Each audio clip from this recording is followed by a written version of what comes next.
All right. So then I said to All Patrick, of I our said, panelists, thank you all for signing in. I'm so glad to see everyone's faces.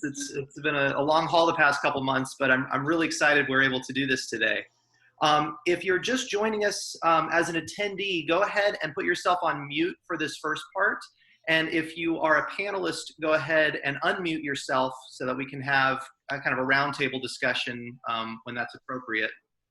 And let me just start with a couple of opening remarks. So first of all, welcome to the very first of a new series that we're doing with the 839 Writers Craft Committee Mentorship Program. So this is our Fireside Chat series. And our hope is that we'll do a couple of these throughout the year, each one with a very specific kind of craftsmanship for the writing side. So for this, it's going to be preschool writing, but if it goes well, we also hope for going into other types of animation like action comedy, 6 to 11 comedy, anime style, whatever is of interest to the group. And we'll kind of break it up like that throughout the year. But our focus tonight is all about the craft of preschool and bridge writing. So anything that falls within the 2 to 5 to even beyond that into like the 2 to 7 or 8 range. And I'm so excited to be joined by a really wonderful panel of head writers and producers for a lot of different preschool animated shows. So let's just start with a quick roundtable for our panelists. Nicole, let's start with you. Can you just give us your name, maybe a few of your titles in preschool writing? And maybe just a little bit about how you found your way into this type of animation or this category of writing. Sure thing. So hi, everyone. I'm Nicole Dubuc. I'm the showrunner for Disney Junior's The Rocketeer. And before that, I've been a story editor on some other preschool shows, a writer on preschool shows, and took over as executive producer after Brian Holfeld left Rescue Bots as EP and became my story editor. I started out writing preschool. I think my first credit was Dragon Tales. And I actually got that because I talked to Dean Stefan at Comic-Con, and his daughter was a fan of the show I'd worked on, Kim Possible. So it was really, I was thrown into the deep end there on preschool. But he was a really good mentor and teacher, and I got my footing on that. And so Jeff Klein, who was the executive producer, actually asked me back to work on his My Friends Tigger and Pooh. So that was kind of keeping on the preschool trend for me. Great. Brian, how about you? Hi, can you hear me? Yep. Okay, I'm Brian, and I kind of backed into, I can't hear myself, I kind of backed into preschool young writing. I started in features, and from folks that I knew at Disney Features who then moved into TVA, they brought me in to start working on some Winnie the Pooh video projects, which ultimately got released in theaters. And then through that, Nancy Cantor asked me to develop a new Pooh series, which became My Friends Tigger and Pooh. And since then, I was EP on that. I've been EP, as Nicole mentioned, on Rescue Bots. I'm currently EPing a show for Apple, a preschool show, which I can't name, but it has not been greenlit yet. We've kind of been developing for the last 6 or 8 months. Yeah, I've been story edited, I've done freelance, I've staffed, mostly in preschool. I've had a few chances through some of the nice people on this panel to, or in the audience rather, to work in a little bit older as well. I kind of got a reputation for writing for younger kids during my feature career. I worked a lot rewriting and writing some Disney materials. So that's kind of my story. Nice. How about we go to Chuck next? All right. I started in animation. I was a sitcom writer, actually. And I got into freelancing for Disney on the Disney afternoon shows back in the 90s. A lot of Tailspin and some Goof Troop. And I've been bouncing around other things. I did some producing reality shows, but I always had one hand in animation. And at one point, they told me Curious George was looking for writers. I sent something in, and 6 months later, I heard, and they let me do one, and I've been hanging out there ever since. the very first season. I've also written 3, now hopefully going into a 4th feature for them, and I am co-story editing on the series right now. And we're on PBS as well as on the brand new Peacock network. Robin, let's go to you. Okay, I'm Robin Brown, and I had kind of an unconventional path into children's animation. I worked as a senior editor at a bunch of different women's magazines in my 20s, and then I moved out to LA to support my then husband's career, and I was doing a lot of celebrity interviews, but I just hated it. I just felt like I was putting things I didn't believe in out into the world. So I started writing pretty much anything but celebrity interviews. I was writing food reviews for the LA Weekly's website, and I was trying to write children's books, and I was writing first-person essays. And I basically just got lucky. I got a break from someone I knew who offered me a chance to write a children's animation script. And that turned into a summit invitation, and that turned into a staff job. So definitely not the typical route into the business. Cool. Let's go to Marty next. Hi, I'm Marty Eisenberg, and can you hear me? Yes. Okay, good. It's on speaker view, and my face isn't showing up, so I just want to make sure that I'm being heard. Anyway, I've been writing animation for the past 30 years, if you can believe it. I can't.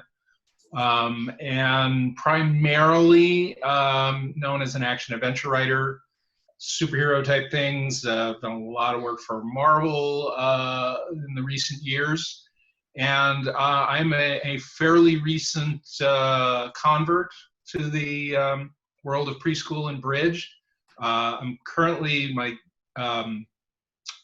job title is head writer, but basically I'm showrunner on Octonauts, which is in its millionth season now. Now, actually, we're on season 7, if you can believe that. And I took it over about midway through season 6 from Stephanie Simpson, who had been writing it and running the show since the beginning.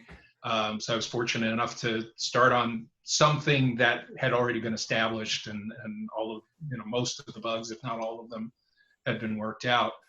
But other than a few episodes of Rescue Bots, thank you, Brian, thank you, Nicole, this has been my entire career in preschool bridge. Great. And that's all I have to say about that. And let's end with Jack for the introductions. Well, I'm Jack Thomas. Like Marty, most of my career was in 6 to 11. I worked on Fairly Odd Parents, and a show at Disney called The Replacements. And then for a long time, I was on the Dragons TV shows for Netflix, Defenders of Berk, Riders of Berk, Race to the Edge. And after about 100 episodes of that, one day they said, "Do you have any dragon stories left in you?" And of course I want to work, so I lied and said yes. And they said, "Well, we have this preschool spinoff we want to do." And so that was my first experience. And I would say we were what they would call a bridge show. We were a little bit on the older side. And so like Marty, I just got thrown in the deep end. And it is an adjustment.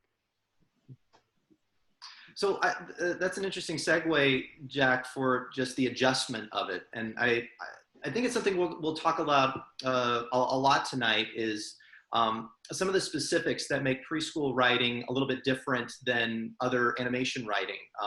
Some things you sort of learn along the way. And I think the start of that is, it's a different kind of note set. Often you get a couple of different kinds of notes. You'll still get your studio development notes, and you'll get production notes. But along with that, you tend to get things like focus group testing for a very young audience, as young as 2 and up. And you also are getting a sense of what they can comprehend at a certain age.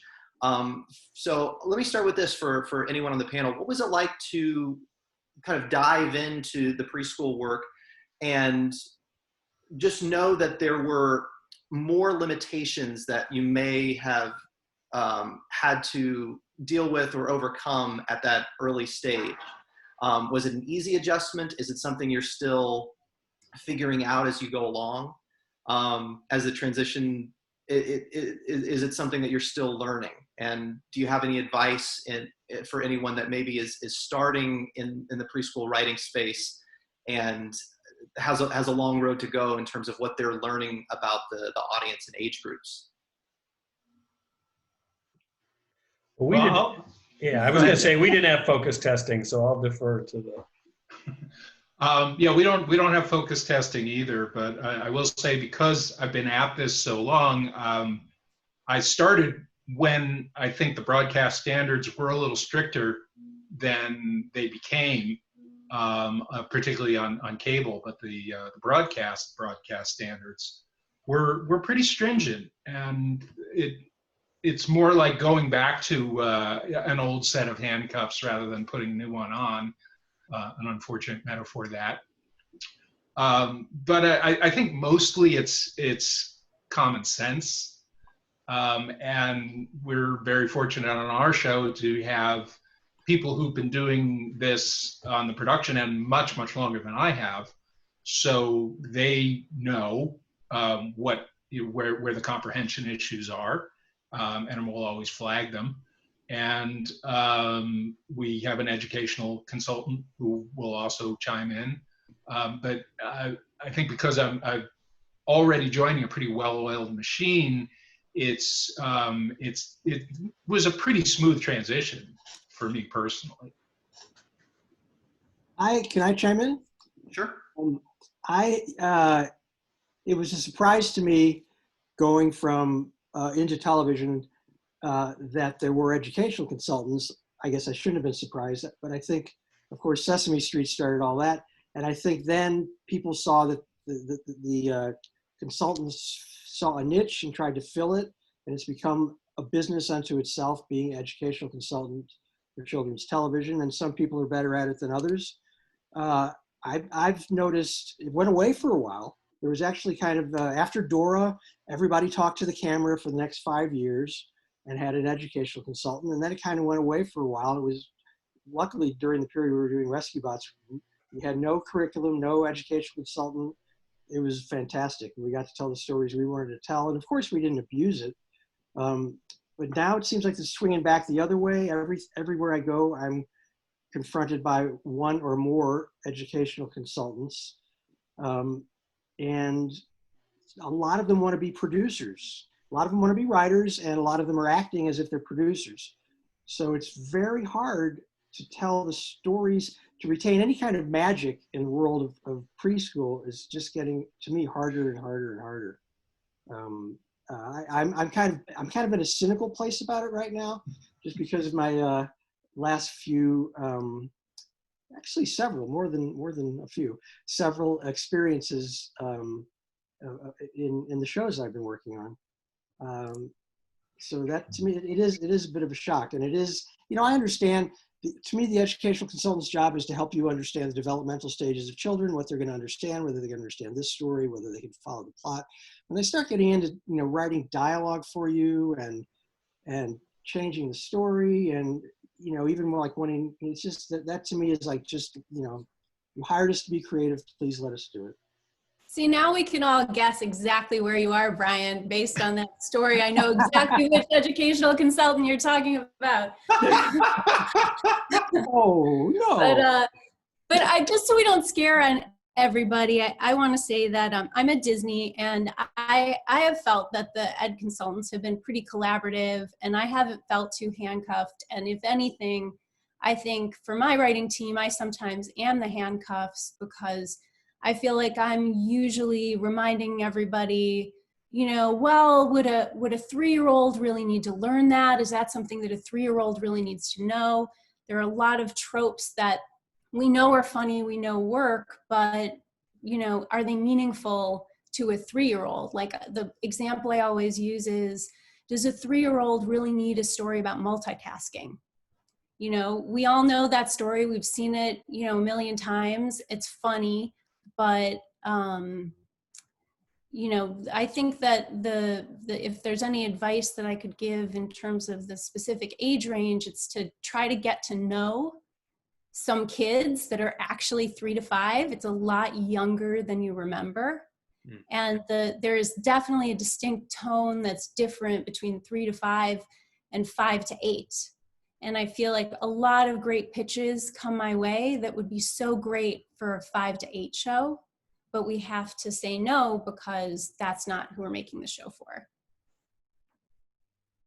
When I first started with Curious George, I apologize, I got a phone call that I can't get right now. But when I first started with Curious George, it was my first ever PBS show. So I was nervous that it was all going to be about education. And I was actually very surprised that let me get this. Apologies for this here. Hey, I'm on a panel right now. I'll have to call you back.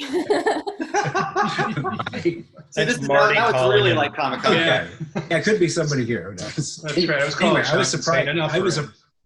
I was afraid it was all going to be about education, and I was pleasantly surprised that WGBH was giving us notes about story and character. Now, we do have a lot of educational advisors we always have to listen to, and they get very nitpicky. We're a STEM show, and they want everything right. I can remember once I was doing an episode where George was meeting a friend that was a cow he knew. And supposedly they were friends, and I didn't know how you'd show that because the cows don't talk or anything. George doesn't even talk, really. So I had the cow give him a friendly look. And the educational advisor's note was, we don't think a cow would lick a monkey. So you deal with stuff like that. I actually showed a picture of a cow licking a dog, and they had me do it. Did that convince them? Yes. That's great. Yeah, I think overall the challenge in preschool, because we do get notes from so many different areas. I mean, definitely educational. Usually also we'll get standards of practices, of course, our own executives, sometimes a cultural consultant. So you have many notes coming from different people. And so part of the job of the person running the writer's room is to know what priority the notes need to be taken in, and have an open line of communication to be able to say, well, here's the story we're trying to tell. And, instead of maybe shutting down this story, maybe you can give us the tools to help us tell the story. And the challenge is always loving what you're doing, the story that you're telling, and keeping your characters alive in preschool, I think, because there can be a trend to be worried that a character can't have any kind of conflict and keep it really soft for preschool. And, conflict is story.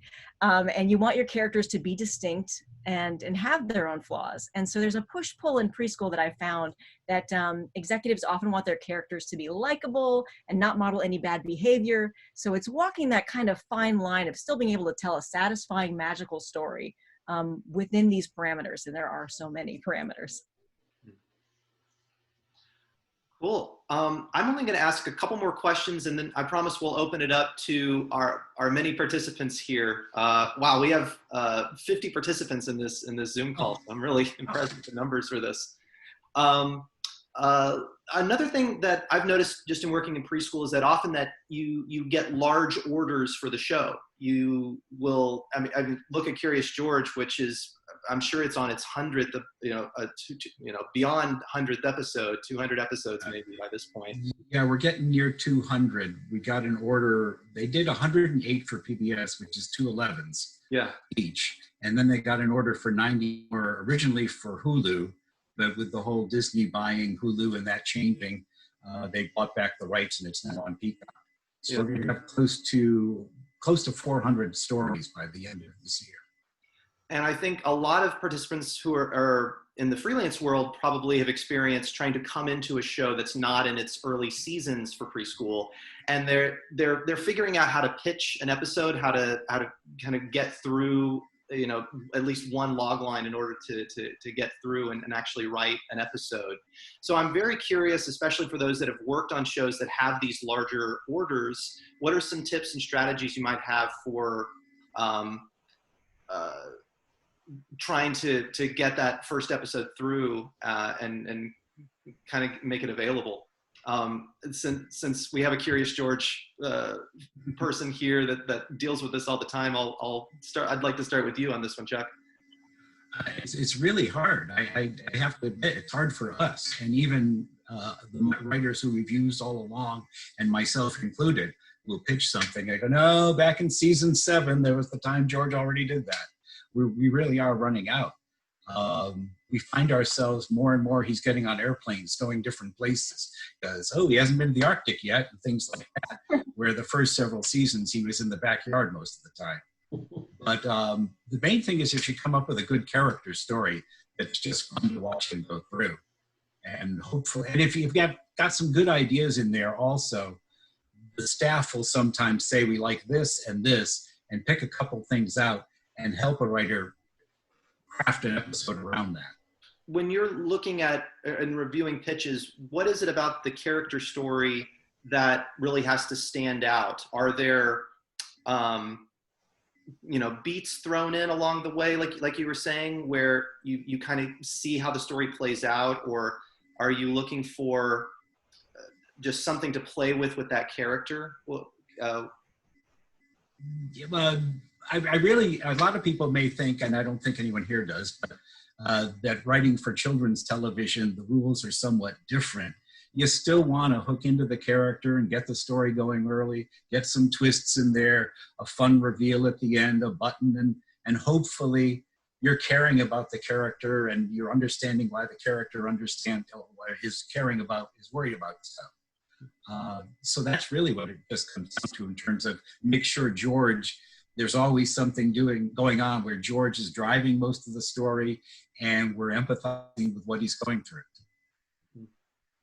Yeah, to amplify that, I think when people were pitching stories for Dragon's Rescue Riders, the show I ran, I think our biggest problem was they would always come up with an interesting guest character, an interesting guest dragon that the crew had to deal with, and they would invest too much time sometimes on the guest star than they would on the actual characters. And I think that's sort of it's like the easiest way to think about the story when you first come up with it, but it's not a successful strategy to pitch it to us because we want to know what our characters are going to do in the story. I would just add that sometimes it doesn't even matter if your story, if every pitch you have has been done before. If you can prove that you know how to pitch a character-driven story with a beginning, middle, and end that's competent, there's a good chance that the editor will throw an idea your way and still let you take a stab at, another story that was generated internally. I know that came up just the other day. I'm transitioning to Tots. This is my last week on Muppet Babies. And yeah, we're doing that with a writer that, we really wanted to work with, and they didn't have anything that hadn't been done before. So they're getting a stab at a story that was just generated by one of the staff writers. Yeah, no, I think that's a really good point that if they might not get that story right, they might pitch something that we've done a million times, but if they have a feel for the character, if they're competent and good writers, and you want them, then you'll take a chance on them. It really bugs me when people come in to pitch and they have no idea what the show is. It's like, come on, do your homework. You should know the characters somewhat before you even go into pitch. And it is hard because, especially in franchises that have been around for a long time, many, many, many years ago, before I was even a writer, a friend of mine directed the first Sesame Street film, Follow That Bird. And he talked about how it's a blessing and a curse to have these characters because you know what they're going to do. These characters are so strong. And it's the same way for, Pooh, for any old franchise. These characters have a way they're going to behave. And that helps because you can take a situation that's been done 100 times in kids' TV shows, but it's going to be unique because they're responding to it in their way. But on the other hand, it also limits you because they're never going to change that much. Not that you want them to in TV show, but there's a limit as to how far you can go with each one of them. So it is kind of a double-edged thing. But as far as pitching goes, yeah, do some research. Yeah, and that's actually a good segue into what we do on Octonauts because it's all about the research. It is, it's very curriculum based. It's all based on the creatures that the Octonauts are discovering, exploring, rescuing, or protecting. So for that reason, because we've been on the air for so many seasons, because there is so much research involved, we don't ask writers to pitch. We generate internally because it's just going to be too much work for them and for us.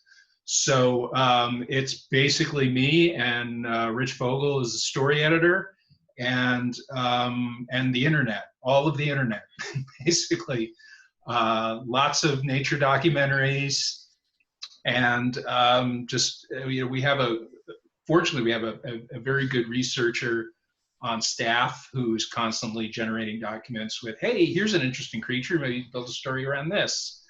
But it is an unforgiving beast, this schedule, and the number of stories that we have to come up with. A single season is 52 episodes. So it's just this constant, this constant going to the well.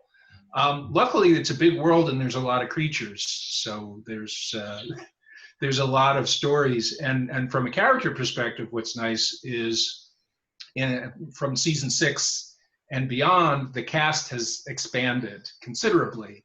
So now you have all of these character dynamics that you've never done. It's like, oh, we've never teamed up this character and that character. How are they going to relate on a mission? So that does keep it from getting to be, oh, it's going to be the same dynamic between Quasi and Peso, or choose your characters. Basically, it's just too much to ask a freelancer to come in and pitch cold. Marty, you reminded me, I feel like I've learned so much writing preschool television as far as random facts and science. Octonauts for sure, right? And then on Miles from Tomorrowland, we had, a space advisor that always bringing in facts for us. So it's odd. And then also, of course, just children's development. You end up doing a lot of research into that, to Robin's point about what's a good story for 3 to 5, where are kids at? What are they dealing with? So it's definitely an educational experience writing in preschool TV. Yeah, and I find what's nice is I'm not expected to know the developmental stuff. Those are the notes that come in, and I tend to defer to the experts there. You say that, the way I wrote that was a comprehension problem, and you have a simpler way to say it. Thank you. I don't have a problem with someone, rewriting that dialogue if it serves the show and the issue of comprehension. And every day, every week, every episode, I'm learning something about nature and animals and the globe. So yeah, it's like school that you get paid for.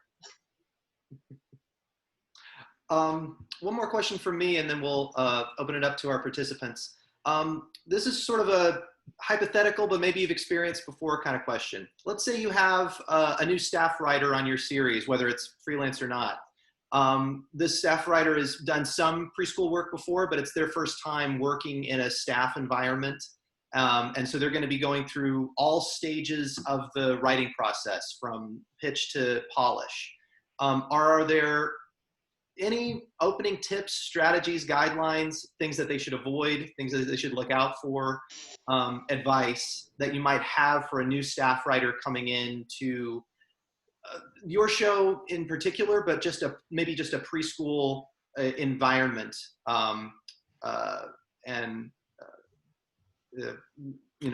what can help them during that year that they'll be on staff? Yeah, not so much the preschool specifically, but just in general, I would say have a good attitude about notes. To be a writer in television and not have a good attitude about notes, it's kind of like being a gardener but not liking plants. It's not something that you deal with outside of the job. It is the job. And I think a lot of times freelancers, for better or for worse, are protected from the note process. I've heard writers say they loved freelancing a story for this story editor because it was so easy. Well, it was so easy that that story editor is then telling me over coffee how they totally rewrote this person. That's why it was so easy. you worry when you're not getting the notes. You want the story editor to give you notes because it means that they're investing in you. So that would be my one thing. Robin, I want to add one. I'll agree with that. Notes are huge. Yeah. I'm really just chiming in and agreeing because you get a lot of notes in these shows. It's like we have 6 or 8 different people. It's a huge part of the job, and you have to have a good attitude about it. You have to, some shows are tougher than others. Muppet Babies. I don't know if any of my writers are on right now, but they'll agree with me. Like this was an unusually tough show, and you have to just look at it every day. You're not being paid to just finish the episode. You're being paid to come in every day and write, whether that is doing a 3rd set of notes or doing a V1. So sorry, Patrick, I totally cut you off. No worries. No, I was just hoping you'd add a little bit to that, because I know that notes process is something that if you are generally just working on a freelance based show, you really don't experience, and you really don't necessarily see how hard that can be. Oh yeah. Like, I'm not sure what it's like at other. It's a little Tots. I've been part-time on Tots as I roll off of Muppets, and so I'm seeing that even within these 2 Disney shows, even the notes, it's a slightly different process. At Muppets, my writers got notes from myself. Then they would get notes from the executive producer. Then they would get network notes, standards and practices, education, and then we go back and do it all over again. So, that's multiple stages of notes for every single draft. And you're talking about V1, well, forget about V1, premise, outline, V1, V2, sometimes polish, some scripts go into V3. So it's a lot of notes. It seems to me like there's more notes than there used to be. And I think maybe some of it is if they're coming, as Robin said, they're coming from so many sources. Some story editors or producers will try to protect their freelancers by boiling those down and giving the notes themselves, or even their staff writers for that matter. Although it's harder to keep the staff writers out of the loop. But because there are so many people weighing in, the amount of notes to me have just gotten you can get 8 pages of notes on a 5-page outline, and it's gotten almost ridiculous. But I know it's part of the game. I've been doing it for 30 some years, and it is again, as always, we always say, well, you have to get to the note behind the note. What is the spirit of the note? Maybe the actual note they're giving doesn't make a lot of sense, but what are they trying to say? But that gets harder when you have so many people weighing in, sometimes with contrary notes, which is another reason why you have to have one voice giving notes is such a help, but it's impossible. Yeah, on Octonauts, we're really blessed with a staff at Silvergate that consolidates those notes before they ever hit my desk. And even if there are specific notes from the educational consultant, they will give them to me verbatim, but then they'll also say, here's how we suggest you implement that note in a way that's not going to interfere with the story, that's not going to overly complicate things. So I'm spoiled in that sense, and in turn I don't have staff, but I spoil my freelancers by being the only source of notes. I don't think it's fair to a freelancer to have them do a draft, have me edit it, and then have to deal with notes from producers and educational consultants based not on their draft, but on my edit. So I try to remove them from the process and give them as extensive notes as I can myself, and then take responsibility for all the subsequent drafts and implementing those notes. Especially if you have an executive who redirects later in the process than maybe they should be. That happens sometimes. I don't think that's fair. If a freelancer is executed on the direction that they've been given, I don't think that they should have to revise it. But that's just me. I can't speak for. This is sidetrack, so I didn't want to step on the notes thing, sorry. I just was gonna say to Patrick, to your question about the advice for a person who's coming into a preschool writer's room. Yes. And what I would say is it can be really useful to watch preschool on different networks and channels, because there's a different flavor to what show you're writing. So like a Nick Jr. show is going to be different than a Disney Junior show, or, you know, what's on PBS. And I think that, you know, watching those shows and kind of getting an idea of where you're going could be useful, because some jokes will play on one and not the other. There's kind of different boundaries a little bit and levels of softness.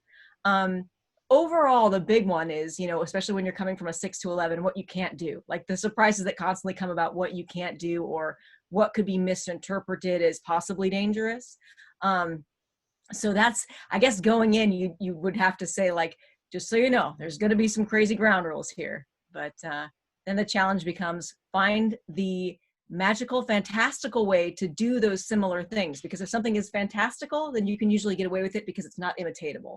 And that's kind of the magic key, is the more bizarre you can do something. For instance, on Rocketeer, we had a girl flying around with a rocket pack, because probably not imitatable. I don't know. Maybe Elon Musk's new child can do that. But that's kind of, you know, you're get out of jail card free there, if you can just be super magical, which is where the fun comes in the preschool writing.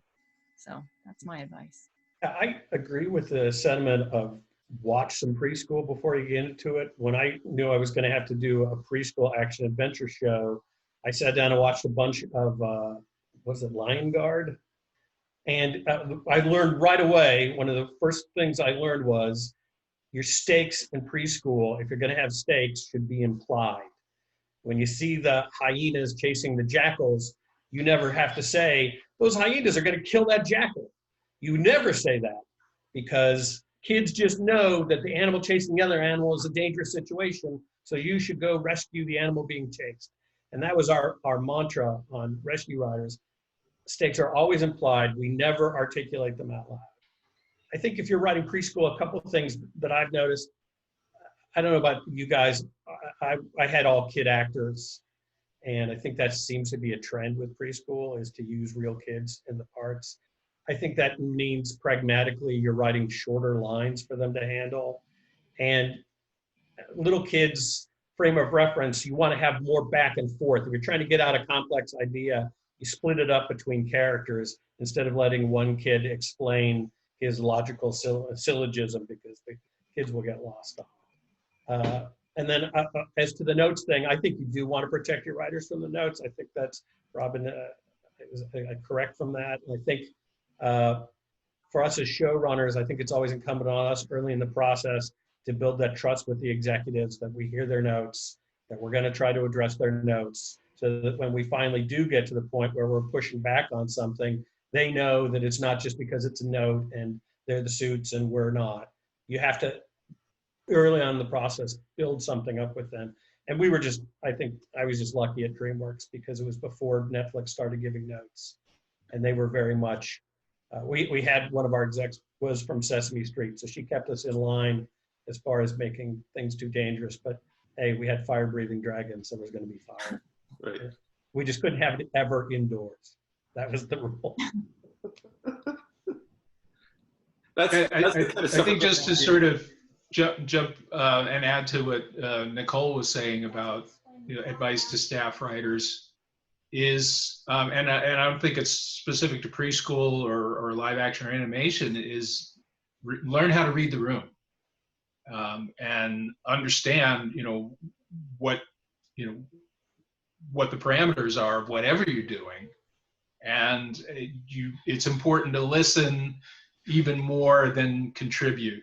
The more you listen, the more you'll understand, and the more useful your contributions will be. Great. And on that reading the room note, let's turn it over to some questions from our participants. So if everyone that's joining in, and I've noticed that we've had a lot of questions pop up on chat. I think let's go ahead and just go down the line here. Looks like Darren Kiner was the first one. So when we call your question out, if you want, go ahead and just put yourself on video and unmute yourself, and feel free to introduce yourself and ask your question so that the panelists know who's talking. Hi, I'm Darren.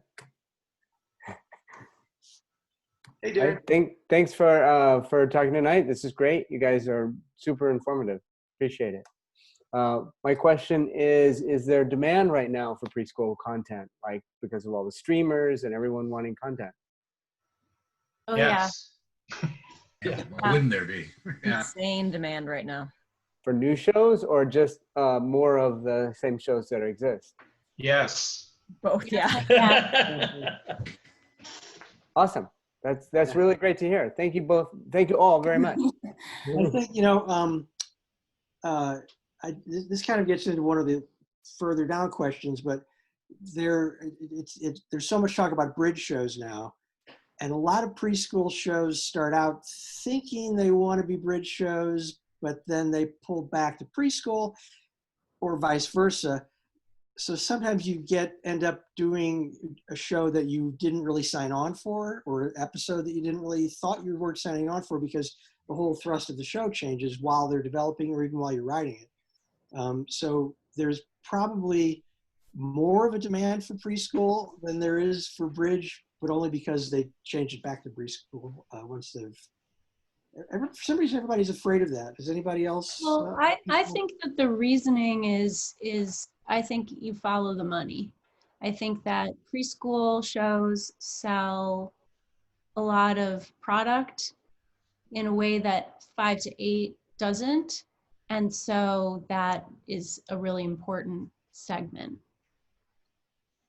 It's also That's super cyclical, I think, too, right? I mean, I feel like we had these trends where it's like, no, it's all bridge. And then it's like, wait, no, it's preschool. So I feel like it's just like how, everything was going to be dark action for a while. Now it's action comedy, but wait, we're going to come back to dark action. So it's always kind of trending different ways. I give it 2 to 3 years when they realize that they're not serving the 6 to 11-year-old audience at all, and then that comes back.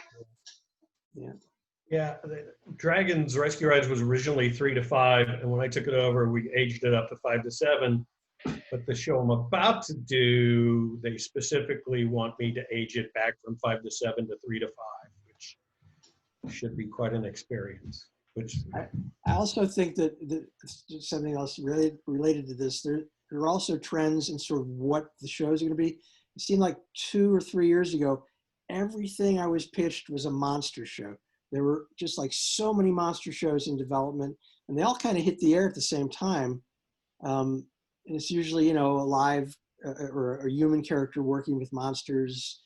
And it just was like, boy, and then the other thing was the mech suits.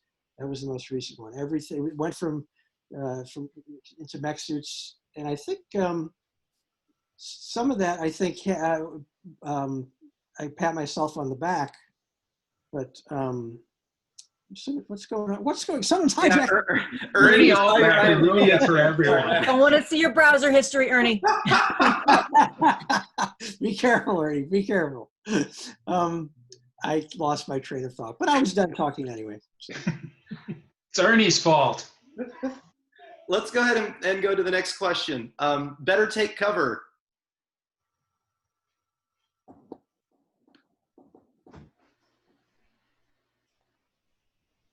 Has left the building. Oh, no webcam. Oh, okay. I'll go ahead and read it for you, Jesse. Let's see.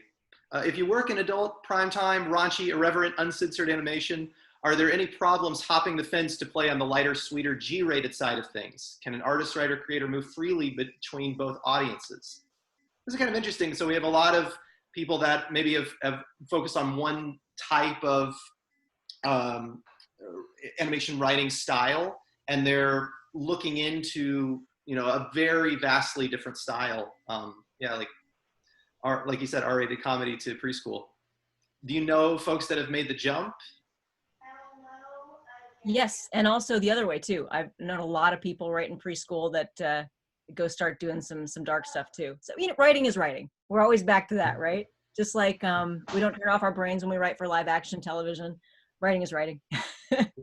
But I would say that when I'm pitched somebody for a staff job who has previously worked in adult animation or in live action, I would just probably be more careful, because you don't, like, a lot of people were coming up when there was a lot of murmuring about the Writers Guild potentially striking, a lot of people were sniffing around, and you just don't want somebody who is not actually interested in preschool animation. So I would say, as long as you are actually committed to preschool animation, then there isn't a problem. If you have a legitimate interest in it and you can express that.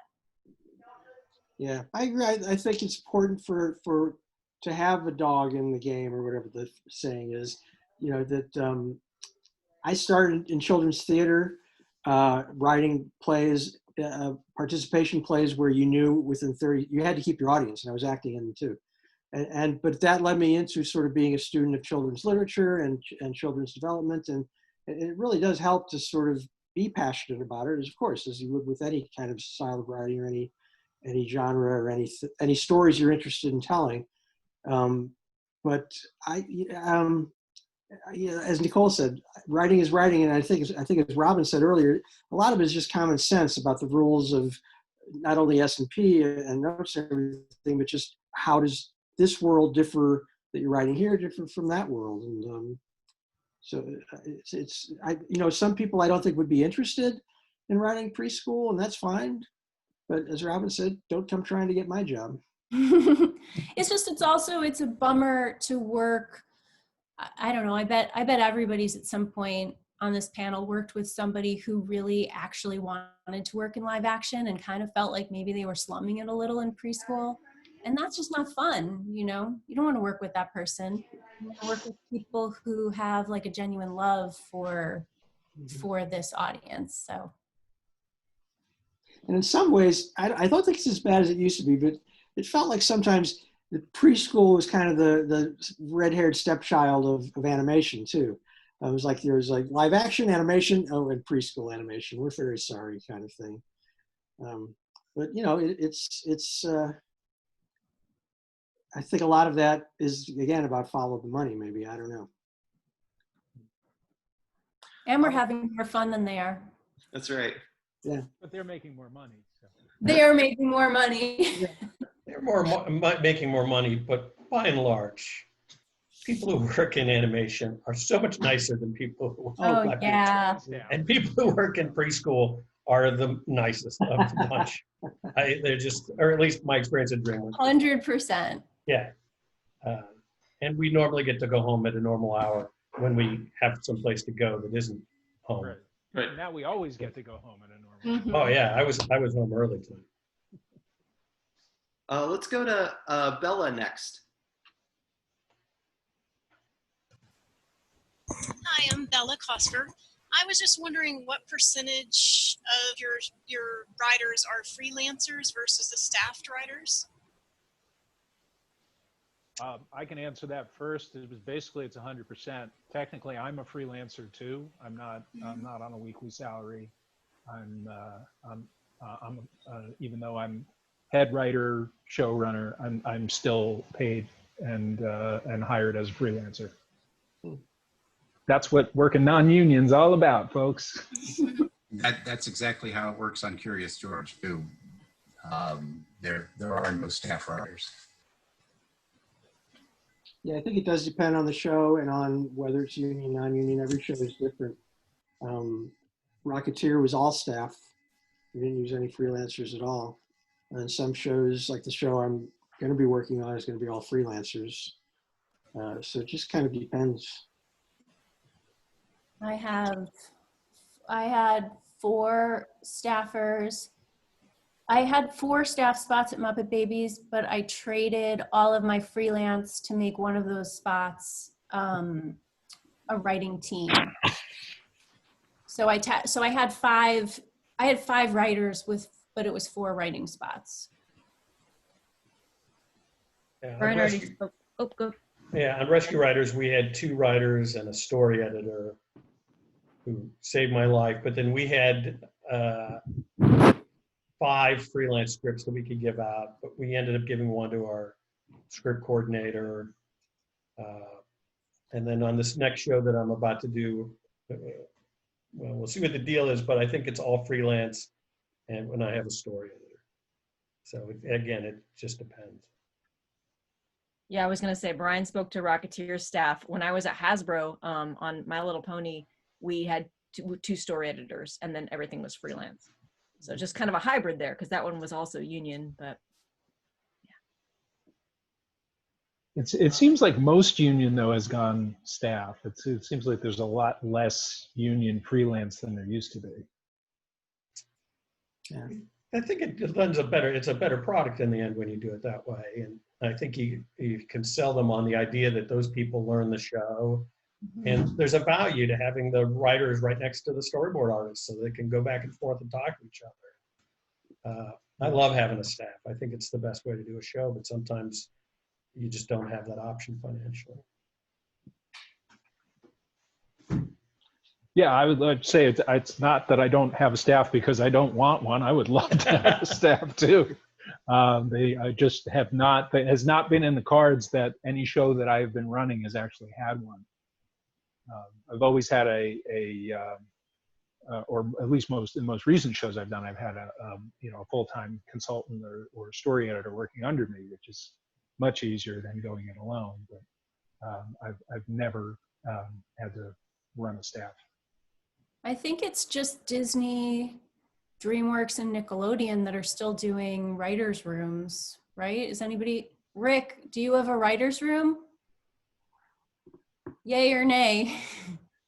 No, it's all freelance model, and Yeah. even Apple has staff, and not all DreamWorks has staff. There's some Right. staff at Hasbro as well. and Warner Brothers as well.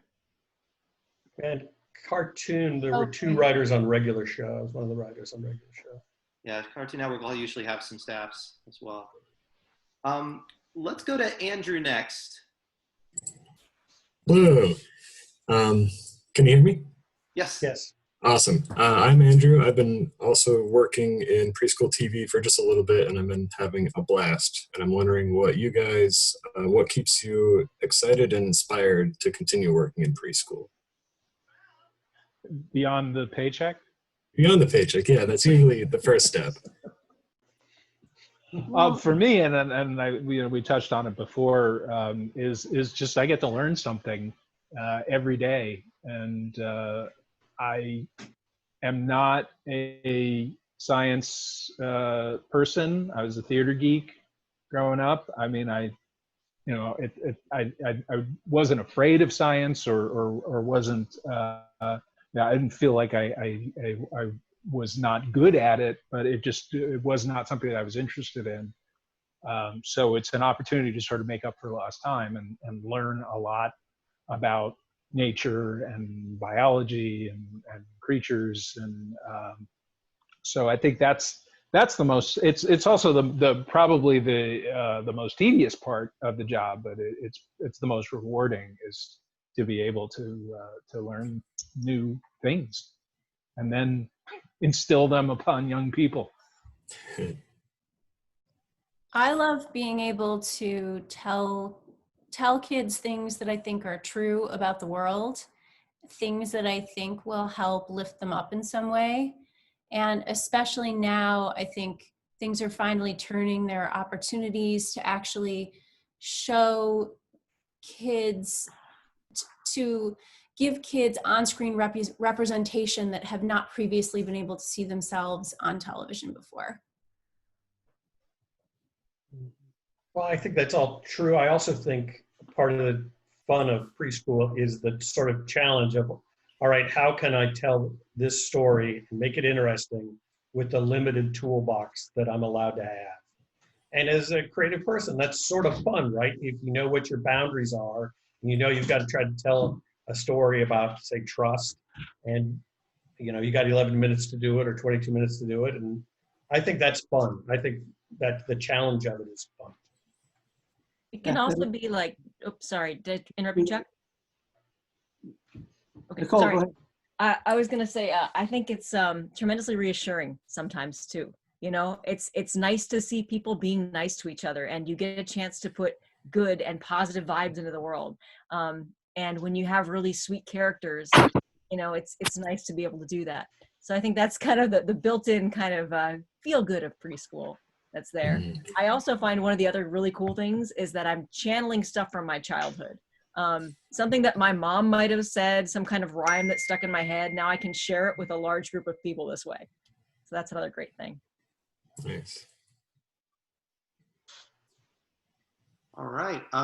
Thanks, Andrew. Let's Yeah, go thank to you. let's go to Jill Daniels next.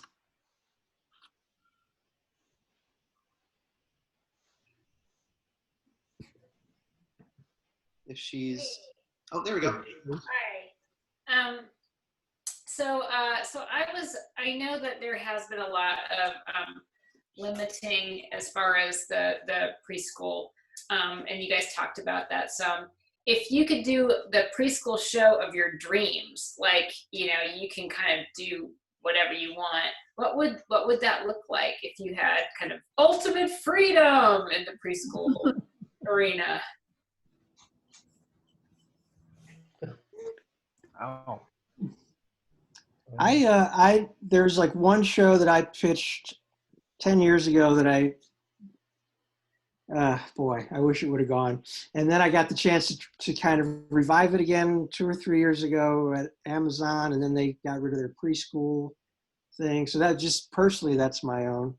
The thing that I've always wanted to make, if I had the rights to the book, was The Little Fir Tree by Margaret Wise Brown, who wrote Goodnight Moon and so many other things.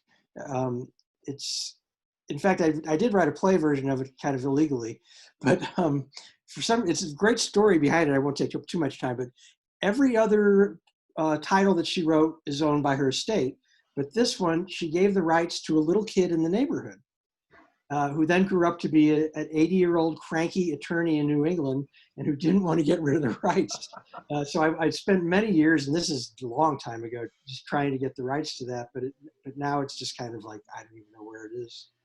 But that would be, I tend to respond to things that if I can really get passionate, because if you're going to be spending as a story editor or EP 2 years of your life on something, you really got to feel that it's important to you to be doing that you're not just sort of creating some other kind of noise that's out there, but it is something special. So it is very important to me personally anyway, just to sort of, just to do what excites you. I love that. That's great. Yeah, I think for me, I didn't really have one until Brian said things about getting the rights to other properties, and then I think getting the rights to something that I love to read to my kids, that has a strong emotional bond, not just as entertainment, but just personal, with my family and my relationship with my kids. That would probably be the dream project, whatever that is. I mean, I have a few in mind that I just don't want to say, just in case somebody else snatches up the rights. I'm already doing that idea, Marty. Yeah, that's what I thought. That's what I thought. Could I be on staff? Yeah, well, it's a freelance thing. Oh, okay. Non-union. All right. Can I pitch it? Yes, but we've already done that story you're pitching. I'm sure you have. That's great. Okay, let's go ahead and go to Dan next. We'll try to get these last questions in, make sure everybody has a chance to get some video time. Go ahead, Dan. Hey everybody, I'm Dan Salgarolo. Thanks so much for being here. Most of my writing experience is in 6 to 11, so this is awesome. A fun question. What's your favorite big word that an exec or consultant told you a preschool kid wouldn't understand? And more broadly, do you have a philosophy on how to introduce words and concepts to kids through context versus really spelling things out? What word don't they need supported? There was one in Rocketeer, or actually more than one, that really, I think I was fuming a few times, and I can't remember specifically what they were now. Do you remember, Nicole? So Dan has been in our writer's room that is well aware of me ranting about this before, but what I'd like to say in a positive vein is that we were able to use Arabic in our show by defining the word after it was used. And so I think that that's always a really great workaround. I think that kids love language, and I think that it's okay to use big words as long as it's in context and it's repeated or at least explained in a different way. And I think usually they want 3 times. So again, your challenge as the writer is to make that interesting, because we also don't want to put the adults to sleep that are watching the show. So that's kind of my positive take on it. And Dan, you know the rest of what I have to say, so I open it up to everybody else. I mean, I think like a tried and true technique is, if you have, in a lot of preschool shows, have one kind of your dopey character who can mispronounce the word so, comically that, like, we use Animal and Fozzie for that all the time. At Tots, they use Freddie.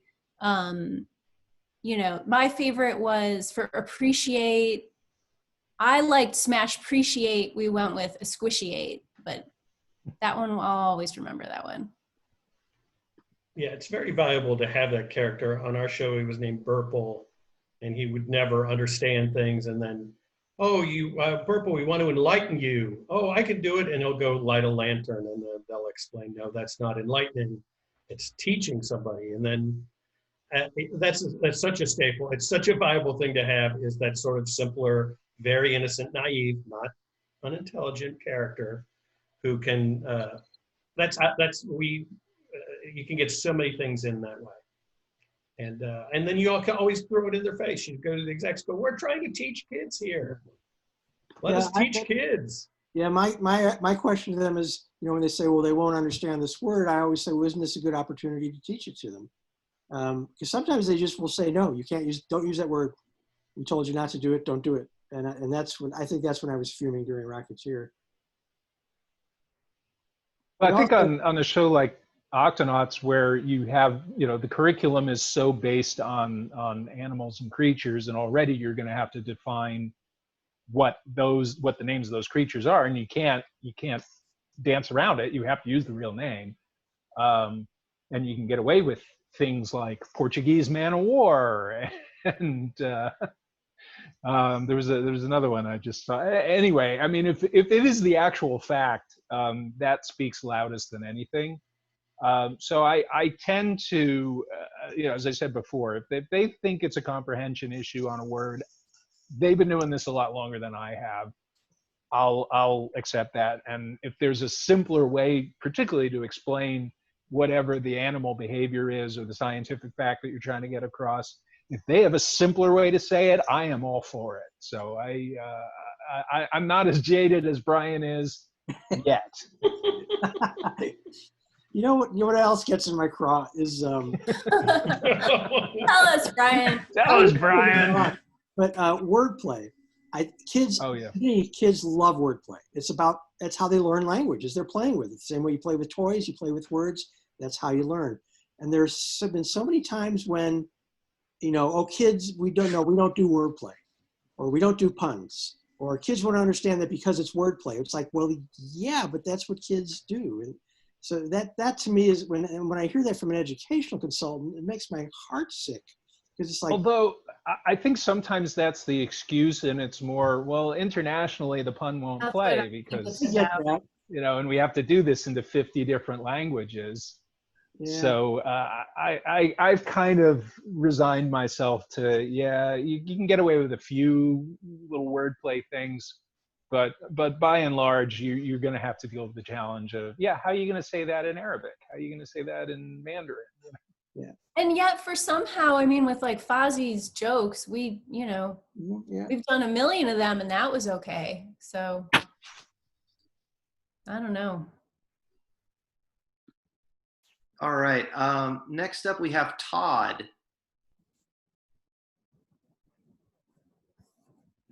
Hello. You guys kind of already are, and hello to some of the people I actually know here and have worked with. But I've spent most of my career in 6 to 11, and this has already kind of been touched on, the question I wrote here, but I'm currently potentially developing a couple bridge projects, and I'm new to that, and it seems like everybody's trying to figure out what bridge versus preschool is and where that line is. And I was just like curious. Jack, it sounds like your last show was bridge over at DreamWorks, and I know the rules there are always kind of different than they are everywhere else. Yeah, just like what your guys' experience was like. Did you find a line of like, it's not obviously all the way to 6 to 11, but it doesn't have to be as young as preschool, and who finds that line? Who's responsible for telling? I'm trying to push it to where I can, but I don't know if I'm responsible for it, or I don't know. I'm just feeling it all out. And I was just curious if any of you had an experience with that. They're typically talking about 5 to 8. Uh-huh. Yeah, and I mean, just like, have you found like any tangible kind of like, this kind of, I know it's kind of like a nebulous question, but I was just wondering if anyone had any experience with just trying to figure out how far you could go. Like, I truly don't know, like 8 versus 11. It seems like. I will answer that having absolutely zero experience actually developing a bridge or a preschool show. But I think you got to go with the idea first and go with what you think it should be, and then listen to the people who are buying it or not buying it, and let them guide and refine it. But I think you have to start with the thing that you're passionate about, the thing that you want to see on that screen, and then but also be flexible about it to the point where you can mold it and shape it a little more and refine it. But if the idea is strong, if the characters are strong, they'll shine through. Whether it's preschool, bridge, 6 to 11, anime or Adult Swim.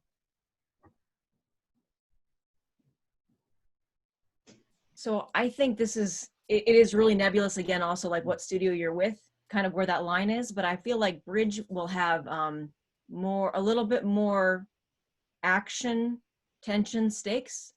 You'll be able to do a little bit more of that wordplay and humor than you might not necessarily get to do in a preschool show.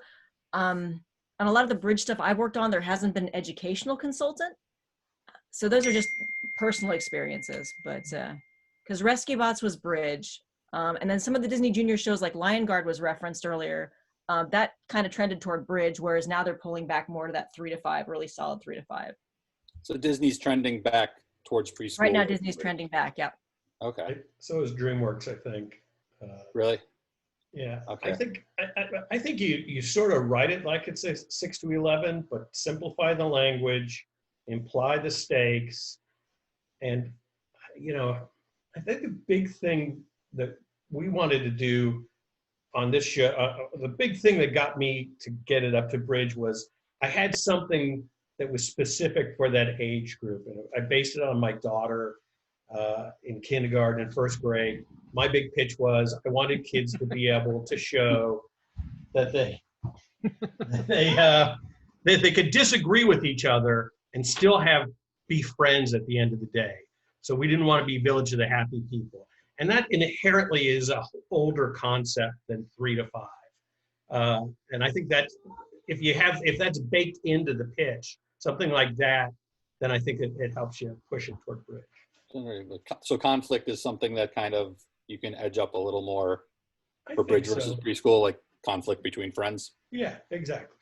Yeah, I would dovetail on that a little bit, and Jack was saying develop it like a 6 to 11-year-old show, but I think you have to at least partially take off your snark hat and your cynical hat. I think those are the only hats I have, Marty. I know, but you think it's hard. It was really hard for me, and I have really bad cynical hat hair right now. But I think they tend to skew a lot more positive right. and optimistic. And if you feel like you're being snarky or cynical, you're probably going down the wrong road. Right. I think that's great advice. Cool. Thank you. All right. Next up, we have Sam. Hi, everyone. I'm Sam Bissonnette, and I'm a staff writer on a preschool bridge show at DreamWorks called Madagascar. And I was wondering if you all could speak to any potential successes you've had when talking about tough topics for preschool, specifically thinking about, episodes like death and, how Mr. Rogers had his goldfish and that was his way of talking about it, and possibly what made that successful without, repeating some of those like Sesame Street, Mr. Rogers type shows, episodes that we all know and love. Well, I was at DreamWorks on a bridge show and I had zero luck. So I wish you great luck, Sam. Yeah, in preschool, they're just. Ryan, talk about your Eeyore. Yeah, segment. it was beautiful. He was nominated for Humanitas. You won the Humanitas. Oh yeah, I forgot. You won it. Yeah, it was. This was during my first Tigger and Pooh, and it was centered on Eeyore, and I think I pat myself on the back that we were one of the first shows to do this. You've seen this theme a lot since then, but basically the theme was you got to be sad sometimes. You got to let Eeyore be sad. You can't always just be trying to cheer him up. And we had a hard time kind of getting that. Nancy Cantor did not like it at all and didn't want to do it. And she actually ended up collaborating on it pretty well. And I had made a point of inviting her to the luncheon at the Humanitas. Was this before? To was thank this her before or to Inside rub it in her face? Before what? I Was said this to thank before her Inside or to Out? rub it in her face? Oh, it was during the banquet, yeah. I think in those days it was the lunch. But then we also did My Little Pony. We looked at the divorced family, and that's an older show, so you can kind of go there. But still, you have to do it in kid-friendly ways. But I think it depends on what characters you have, what your show is about. But I don't think that death preschool show is the elusive. I have to tell you, actually can't tell you. If Fozzie is dead, we're all Never mind. I probably can't He tell died you. on but stage. I will just say that I have. I think it's a combination of the right characters, the right show, and the right time. You're not going to get your death episode in the first season of a show. It's got to be the right moment. And I will say that end of second season, third season, I was floored at how supportive Disney was about some topics that, I'm still surprised. I'm still surprised that they let us do certain things, and we got really nice emails. It was really nice. So I think that it's just sometimes you just have to wait for the right moment. Yeah.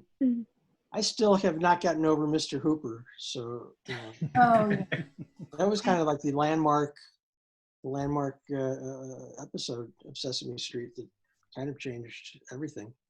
Yeah, actually, Fancy Nancy did a death episode too. They did. Yeah. I think that was second season. Didn't they lose a goldfish? I don't remember. I think they did.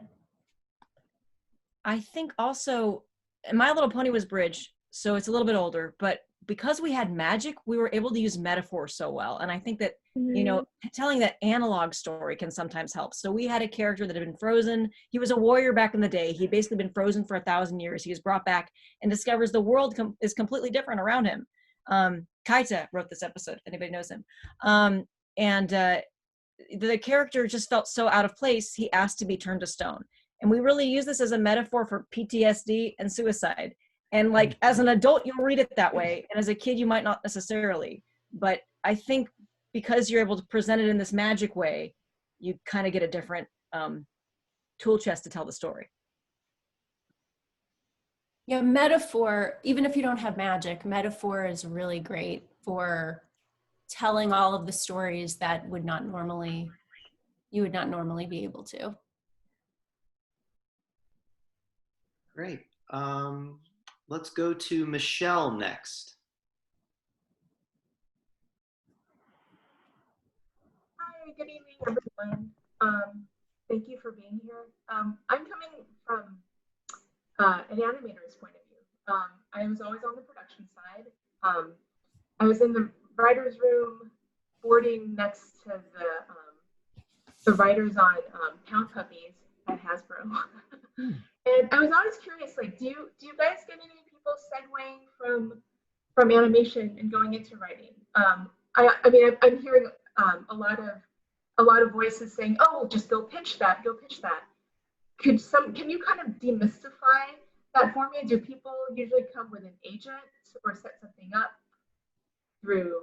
Yeah, what are the stages of pitching, or how does one even get an audience?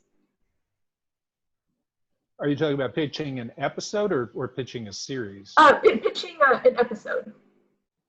I think you have to ingratiate yourself with the showrunner and find the opportunity either to pitch or to just express your interest in writing. And it's very much, it's an old cliche, but it's about relationships, and it's about communication and having those conversations and finding those opportunities. If you're already in the studio and you already have access to the writers and to the showrunners, then you're in an advantageous position to begin with. I think it's a little harder if you're coming at it from the outside. But it's not impossible. I mean, we're all, as I think as Jack and Nicole pointed out, we're all very nice people generally, and we're pretty approachable. So at the very least, you can take somebody to lunch and just talk about where your interests and your ambitions lie, and that's really where the opportunities come from more often than not. I worked on a show with a really nice executive producer on The Rocketeer, who kind of made it known that she was open to ideas from the entire staff, artists, PAs, everybody could put their suggestion in the box. And I think you actually ended up using a few, didn't you, Nicole? Certainly as a place to start from a story idea, yeah. But I think that, oh, sorry, you didn't get in trouble for that? I got in a little trouble trying to do that at DreamWorks about I had a suggestion box and they didn't want production people to put ideas in. So my suggestion, if you're on the production side, at DreamWorks, try to get a script coordinator job. That's the stepping stone job to being a writer. And it gets you in with the writers, and you're pretty much also assisting the showrunner all the time. And that's how a lot of people move up, at least at DWA. Jack, did they articulate the reason why they didn't want suggestions coming from the crew? They thought it was a union. They claimed it was some sort of union thing. Yeah. Michelle, you might also, if you're working at a show currently, you might also ask the story coordinator, the story editor, if you can just sit in on the Zoom calls during the breaks. Because listening in on how the writers break stories, it will help you formulate your pitches. And if you're just sitting, you could just mute your Zoom and just listen in. I know they do that at TOTS. There's a production coordinator who sits in, and when you're around for a while, that might actually give you a leg up the next time there's an opening for that story coordinator position. Great, thank you guys, thank you. Okay, I think, Len, this is going to be one of our last questions on the chat. Okay, hi, Len Yulee, longtime listener, first time caller. Hi, Len. In the old You're days, on the toy-driven shows, there was always a demand to include the newest thing, car, plane, whatever. That's no longer the case particularly for the shows you guys do, but do you find that there are other more subtle kinds of pressure? We've heard about the stories that you want to tell, but have you had any production company or network pressure to tell particular kinds of stories, topics, or issues, or you know, obviously you're being told things to avoid, but are there things that you're being told to include that may not be a good fit for the show as you envision it? Have you run into that a lot or a little or not at all? There's Well, still first of all, pressure. well, go ahead. Sorry. No, That's okay. Go ahead. I was just going to say there still is franchise pressure. That still is a thing. You know, shows being suggested that you include a certain toy that, you know, not specifically, but they'll give you a ballpark of a vehicle or something, or they'll brainstorm with you. Interesting. Okay. Yeah, I mean, our show is driven, no pun intended, on vehicle after vehicle after vehicle. I mean, we've gone through GUPS A through Z, and now we're going on TerraGUPS. They finally realized if you do it by number, you can have an infinite number of GUPS, and they're shooting for an infinite number. So, yeah, particularly at the beginning of a season, we get the word that, you know, we want to introduce, you know, 2 or 3 new GUPS this season, and we want 2 or 3 new Octo agents. So, you know, because characters equals toys too. Mm-hmm. So, you know, it's what's paying the bills, and the franchise is such that it's not like you're imposing something on the show. I mean, the setup is that they're, you know, animals who use all of this technology to do what they do. So it's not like you're giving Spider-Man a motorcycle or something. Exactly. But yeah, I think, you know, particularly when you're dealing with a long-running franchise like Octonauts or like you know, the Dragons, there's going to be a lot of pressure to protect the franchise and to honor the franchise. So yeah, and I think, you know, any showrunner worth his or her salt is going to recognize the parameters and what sells and what doesn't sell, and what gets past the goalpost and what doesn't. So even if it's not explicitly stated, I think it's pretty clear for anyone who wants to stay on schedule that you want to keep it within the parameters that get the green light. Yeah, Dragons, Rescue Riders, we had this pressure that we were part of the movie franchise and then the other series, and the movie side didn't like us at all because our dragons spoke, and we had to have a very elaborate explanation for why they spoke. But to the point they wouldn't let us use the same color Dragons logo. Everybody else's logo was red. Ours had to be blue, until the toy company got involved and said, why is their logo different? It should all be the same if you look down the aisle. And so now we have a red logo. Our biggest pressure was to fit in with the rest of the franchise. And so we had to be in a specific part of the Viking world that was away from the main franchise. And we could reference them, but couldn't go there. But we stuck a few jabs in at them. I thought it was brilliant what you do with the dragon. I'm sorry, I just paid a compliment. I thought it was brilliant how you had the dragon speak and how you explained that. So yeah. I'm playing Sims, Mom. Thanks. I was just going to say that the network executives sometimes have...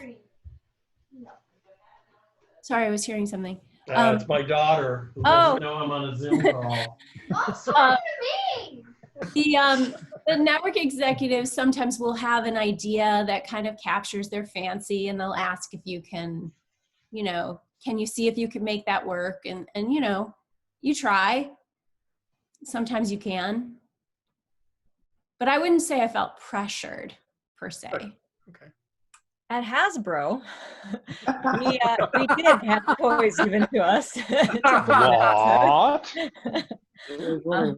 Which, you know, in your positive mindset, you think, well, it's a prompt for a story, and we're going to justify it, and you know, it's a challenge. But I think we did a pretty good job making them work. Right. Absolutely. I still say though, why does a vehicle need another vehicle to ride in? Well, thank you all. Appreciate it. All right. With that, I'll go ahead and end our panel tonight. Just a few other final things while we have everyone. So if you're a participant that joined us tonight and you want a little bit more visibility in your own work, in your own preschool writing, we have this Facebook invite page or event page that we used for this event tonight. After this is over tonight, what I'd like to do is I'll post a little, kind of like what we do with the gig posts on Facebook, like the 839 staffing boosts kind of things, where if you've been a participant tonight and you just like to let the other people that have been in the group know who you are and know the credits that you have, or maybe a website link of yours, you can post that in the event page in the comments. And then that's something that other participants that were in the group tonight will see, and they'll just get a little bit more awareness of who you are and some of the work that you've done. Which I think, can we post on Instagram too for those cool people off Facebook? Yes, I will have to, I don't use Instagram, so I'll have to have another Instagram expert help me with that. But I'd love to do this for anyone not on Facebook as well. So we could probably figure out a way to do it for Instagram, Twitter, and Facebook. And then if you give us a little time, and I'm sure there's some way we could do it through the email blasts as well. And then for anyone that's just joining in with the Facebook group, we do a monthly gig post where you can sort of, just like the WGA staffing boosts, you can let people know who you are and a little bit about the work that you like to do or are trying to do, which I think is a great starting place to just getting awareness and visibility of your work. Other than that, I want to be sure to thank our wonderful panelists tonight. This was so great for everyone involved. I really appreciate the questions from our participants, but I really appreciate our panelists' answers. Preschool is a really wonderful set of our craft. And it's great to kind of peel back and see behind the mystery a little of how it's made. And so I really appreciate your in-depth answers tonight. Thanks for having us. This was so fun. And I see all these people I know and people I'm going to know. So hi. Let me break in real quick just before everyone leaves. Hi, I'm Margaret Scott. I'm the head of the Writers Craft Committee. And I just wanted to remind everyone that not this Thursday, but the coming Thursday after, the 28th, will be our monthly meeting. So if you want to join and you aren't involved yet on the Facebook, you can go to RSVP at tag839.org and they'll send you the link, and we hope we can see you next Thursday. Great, thanks, Margaret. One final thing. So in a big Comic-Con panel, I love ending with a round of applause, but that's very hard to do on a Zoom call. So I'd like to try this and we'll see if it works. If you are one of our panelists, I'd like you to switch to gallery view on your Zoom meeting if you're not already on that. So to get to his gallery view, if you move your cursor to the upper right, I think for most, you'll see there's a little set of tiles. And then if you scroll on that, it'll list it as gallery view. So you just click that and you'll see not just a few faces, but you should see a lot of faces of the participants. Chuck, you're nodding your head, so I'm hopeful that you made it to the gallery. And if you're a participant, you can either keep yourself on mute and give a wave, or you can unmute yourself and give some round of applause. We'll do it all on the count of 3. You can either wave or applaud. 1, 2, 3. Yay! Thank you all very much. Thank you. Nice one. Thanks to Jesse for clapping. All right, everyone. Thank you so much. We'll be ending the meeting in a couple of minutes, but really appreciate your time tonight. Thank you all. Thank you. Thank you. This was fun. It was great. Had a great time. Thanks. Thank you. All right, I'm going to undo. Great job, Patrick. Thanks for doing this. Yes, you were fantastic.